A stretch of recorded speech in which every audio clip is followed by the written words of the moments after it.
आपन आस कीजे बहु तेरा, काहू न मरम पावल हरि केरा। नमस्कार दोस्तों, मैं विनाश दास रेशनल कबीर यूट्यूब चैनल में आप सबका हार्दिक स्वागत करता हूं। साथियों, चैनल को सब्सक्राइब न किए हों सब्सक्राइब जरूर करें और अपने सभी ग्रुपों में सभी साथियों के पास शेयर करके पहुंचाएं। लाइक और कमेंट जरूर करें दोस्तों। हाँ, कुछ करें न करें शेयर जरूर करें साथियों, मेरा नम्र निवेदन है, क्योंकि छोटे मोटे चैनल्स को कंपनी जो है नोटिफिकेशन नहीं फैलाती है, आप लोग के शेयर के भरोसे है, इसलिए चैनल के हितैषी हैं आप, जरूर इसको आगे बढ़ाइए। साथियों, आज मैं चर्चा करने जा रहा हूँ, एक सनातनी हैं जो कि किताब लिखे हैं। किताब का नाम है स्वयोग, जो आपके सामने मैं दिखा रहा हूँ दोस्तों, और सर्वधर्म समन्वय मिशन नाम की संस्था इसको प्रकाशित करती है। साथियों, ये परमात्मा को तो मानते हैं अपने तरीके से, तो इनके तरीका को देख लें, इसके बाद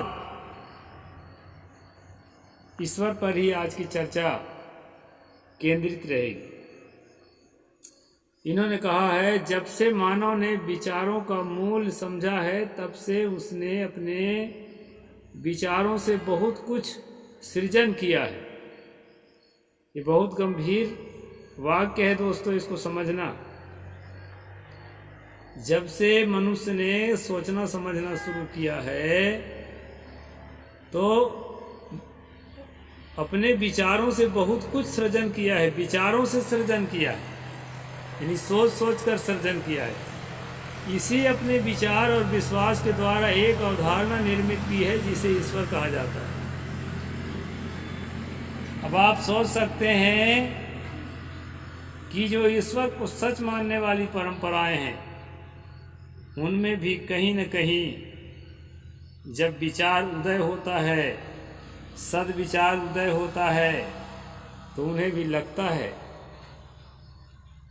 कि अपने विश्वास के द्वारा एक अवधारणा निर्मित की है, जिसे ईश्वर कहा है। अपने विचार के द्वारा एक अवधारणा निर्मित की है, जिसे ईश्वर कहा है। बात समझना। तो साथियों, ईश्वर है ही, ऐसा दृढ़ विश्वास ईश्वरवादी मत के लोगों को भी नहीं है। क्योंकि दोस्तों, जो झूठ होता है वो झूठ ही साबित होता है, चाहे लाख उस पर सच्चाई का आवरण चढ़ाया जाए। साथियों, मैं कबीर पंथ से बिलोंग करता हूं, तो कबीर पंथ की बात करूं।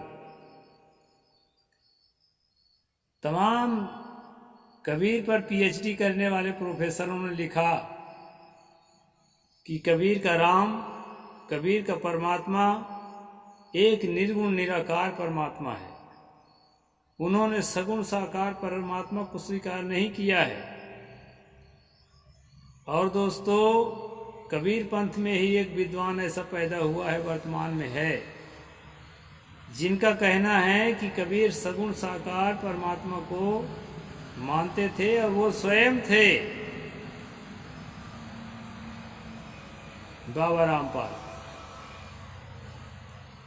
साथियों, हम ऑपरेशन करने के लिए बैठे हैं कि कबीर साहब सचमुच निर्गुण निराकार परमात्मा को मानते थे, या सगुण साकार परमात्मा को मानते थे, या किसी परमात्मा को नहीं मानते थे, इस बात को समझने के लिए बैठे।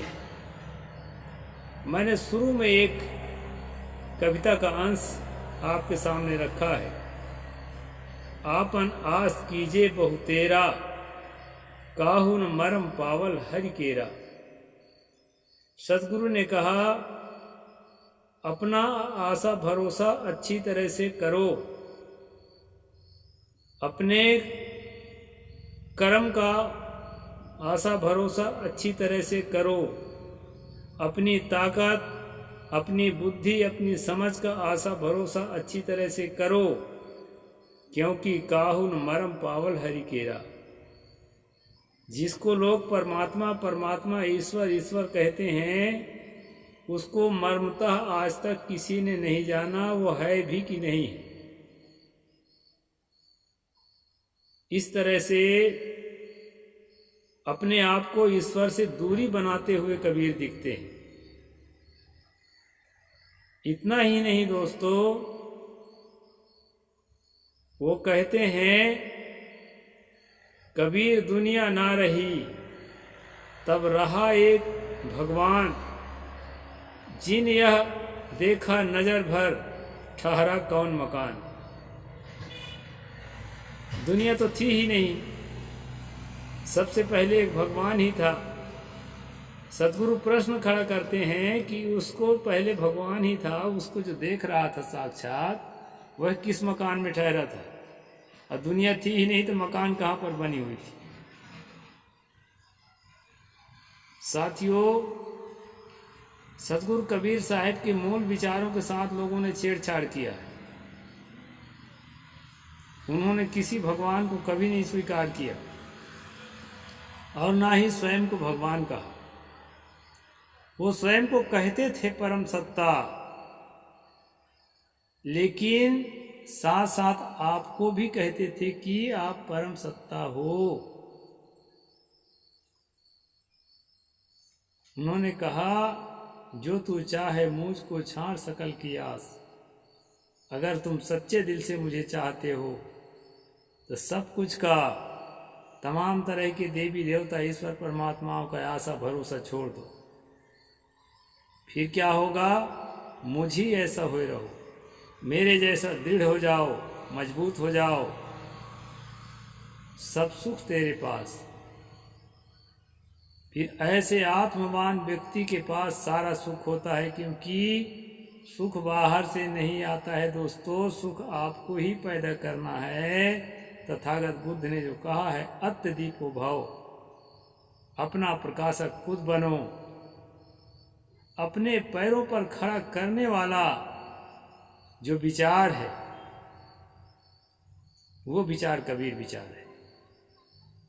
किसी देवता के, किसी ईश्वर के, किसी परमात्मा के बैसाखी पर चलने के लिए विवश करने वाला, आपको पंगु करने वाला जो विचार है, वो कबीर विचार नहीं हो सकता।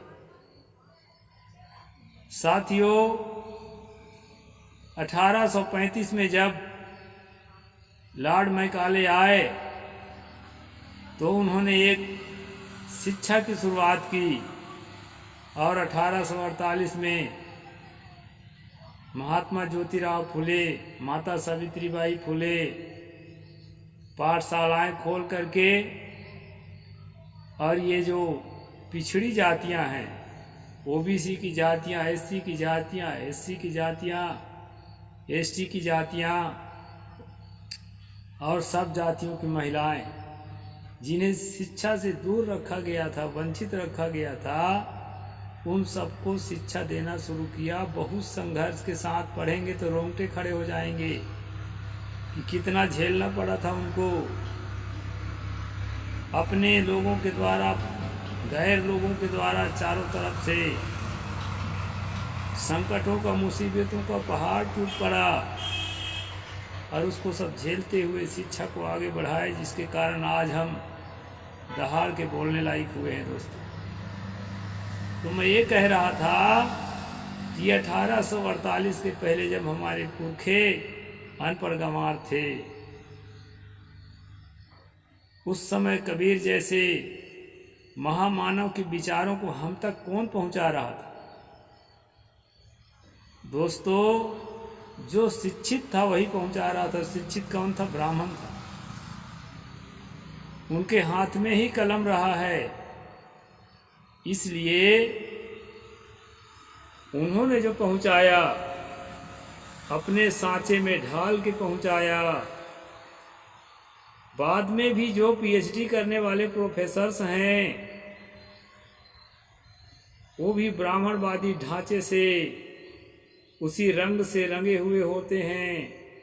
इसलिए अपना ईश्वर, अपना परमात्मा अपने दिमाग के कचरा को कबीर के दिमाग में डाल करके कागज और कलम से निकालते हैं। दोस्तों, जिनको हम प्रामाणिक साहित्य कहते हैं वो वास्तव में न तो कबीर साहित्य हैं और न कबीर विचार है। हम जानते हैं कि बचपन में सब आदमी अंधविश्वासी होता है, हम भी थे। लेकिन ज्यों-ज्यों तर्कशीलता में परिपक्व होता है, त्यों-त्यों वो रैशनलिस्ट होता रहता है और आखिर में एथिस्ट हो जाता है। तो कबीर की परिपक्वता की विचार तो वही विचार हम मानेंगे जो उनके विचारों में एथिज्म झलकता है, जो उनके विचारों में स्पिरिचुअलिटी है, वो बहुत ही गहरा है और माननीय, क्योंकि उनके स्पिरिचुअल थॉट्स में कहीं भी ईश्वर जैसी चीज नहीं है। कबीर साहब का जो अध्यात्म है वो व्यक्ति के जीवन पर आधारित है। अपने आत्मसत्ता, अपना चरित्र, अपनी मनोदशा, अपने विचारों की सद्भावनाओं की जो संगम है और उन सद्विचारों के द्वारा जो समाज में व्यवहार करने की प्रेरणा है, वो कबीर की आध्यात्मिकता है। दोस्तों, और उनके परिपक्व जो विचार है उसमें ईश्वर की गुंजाइश नहीं है। वैसे भी ईश्वर आज के पढ़े लिखे लोगों में जो तर्कशील हैं, तर्कहीन लोग तो कितना भी पढ़ जाए अनपढ़ के बराबर ही, बल्कि अनपढ़ से भी नीचे हैं। लेकिन जितने भी तर्कशील लोग हैं वो ईश्वर को अपने जीवन में और संसार की फिलॉसफी में महत्व नहीं देती, स्थान नहीं देती। दोस्तों, सच्चाई ये है कि ईश्वर जो है हमारे दिमाग पर लादा गया है। अब एक ईश्वरवादी अगर कबीर पर चर्चा करेगा तो कबीर पर आस्था रखने वालों सबके दिमाग में वो बस जाता है, और वो अगर ईश्वर थोपेगा तो हमारे अनपढ़ गंवार साथी सब उसको सही मानने लगेंगे। और तो ईश्वर ही थोप रहे थे, आजकल तो हिंदू भी थोप रहे हैं कि कबीर हिंदू थे, आप लोग हिंदू हो। कोई हिंदू मुसलमान ईसाई कुछ भी नहीं होता है। ये सारी चीजें बाहर से आई हुई होती हैं और दिमाग में कचरा के रूप में रहते हैं। दोस्तों, कि मैं हिंदू हूँ, मैं ईसाई हूँ, मैं मुसलमान हूँ। क्यों हूँ? इसलिए हूँ कि जिस समुदाय के बीच से मैं निकल कर आया हूँ समाज के बीच में, वो सबके सब यही थे, इसलिए मैं भी यही हूँ। ये घेराबंदी दिमाग के अंदर कचरा के रूप में रहता है दोस्तों, और इसी कचरा को साफ होना चाहिए ऐसा मैं मानता हूँ। और ये मेरा उद्देश्य है। मनुष्य केवल मनुष्य है,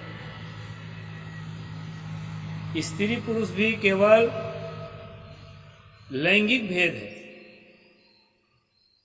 बाकी आध्यात्मिक भेद कुछ नहीं है। सतगुरु ने कहा है, पंडित देखो हृदय विचारी को पुरुषा को नारी सहज समाना घट घट बोले वाके चरित अनुपा। वाको नाम का कह लीजिए ना वाके वर्ण रूपा।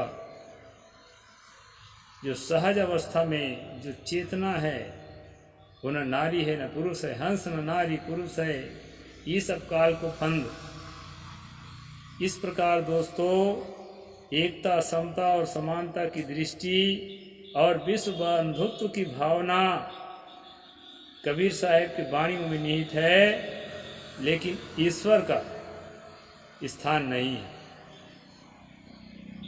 ईश्वर को लोगों ने लोगों के दिमाग में भरने के लिए अपने अपने प्रोडक्ट को, अपने अपने ईश्वरों को वो कोशिश किया है कि दूसरे से ज़्यादा बेहतर लिखने का कोशिश किया है।